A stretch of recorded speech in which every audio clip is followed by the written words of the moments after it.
Hello, my name's Rob. I'm a rector in Portishead, and here we are in Lee Abbey, where we are this weekend for a church weekend.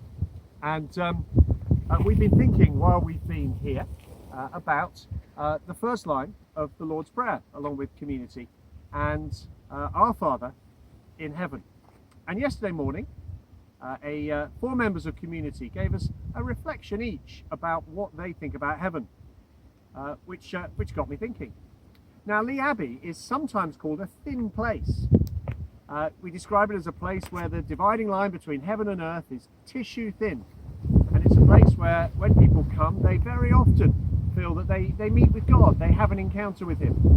And that's partly because it's a beautiful place, as you can see, and partly because there's a community here who are finding out what it means to live alongside one another, to work and worship, to pray and to live together, and bound together by that unity of love. It's not an easy thing to do, and yet it's a place that helps with this lovely landscape to make it very special indeed. And while we were thinking about heaven yesterday, I thought about this passage from 1 Corinthians chapter 3, which Nigel is going to read for us now.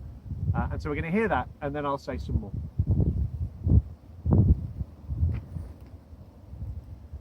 According to the grace of God given to me, like a skilled master builder, I laid a foundation, and someone else is building on it. Each builder must choose with care how to build on it, for no one can lay any foundation other than the one that has been laid.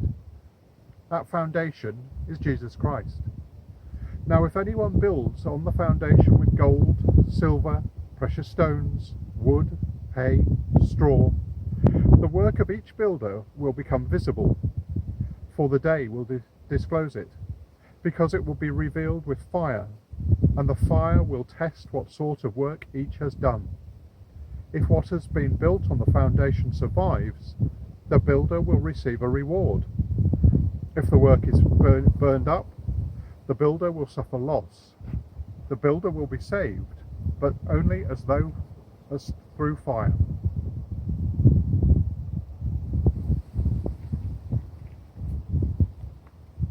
Thank you very much, Nigel.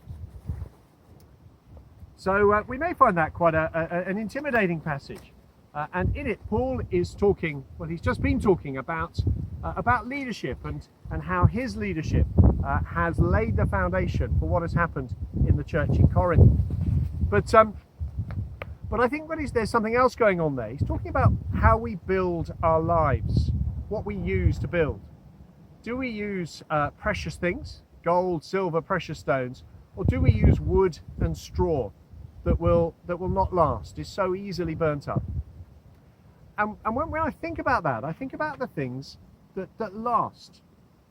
And the best known passage in 1 Corinthians is that passage in 1 Corinthians 13 where Paul talks about love.